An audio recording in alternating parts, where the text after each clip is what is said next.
আপোনাৰ মোবাইল বহুত বেছি গৰম হৈ যায় নেকি? গেম খেলিলে, চাৰ্জ দিলে, ভিডিঅ' চালে হঠাৎ গৰম হৈ যায় নেকি?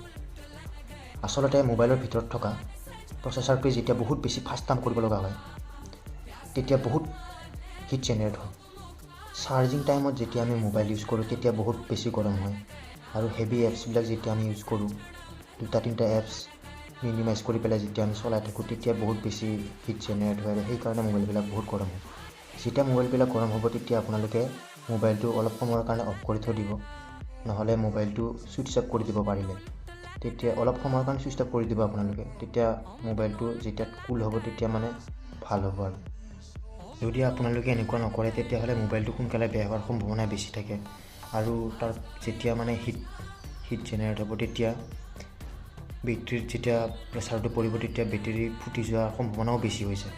সেইকাৰণে আপোনালোকে এইবিলাক ভুল নকৰিব। গৰম যেতিয়া হৈ যায়, তেতিয়া আপোনালোকে মোবাইলটো অলপ ঠাণ্ডা হ'বৰ কাৰণে হয় ছুইচ অফ কৰি দিব, নহ'লে ইউজ কৰা অফ কৰি দিব। যদি এই ভিডিঅ'টোৰ পৰা আপোনালোকে কিবা অলপ শিকিব পাৰিছে, তেতিয়াহ'লে চেনেলটো ছাবস্ক্ৰাইব কৰি দিব। আৰু আপোনালোকক নেক্সট কি টপিকৰ ওপৰত ভিডিঅ' লাগে আপোনালোকে জনাব মোক কমেণ্টত। ধন্যবাদ। জয় আসন।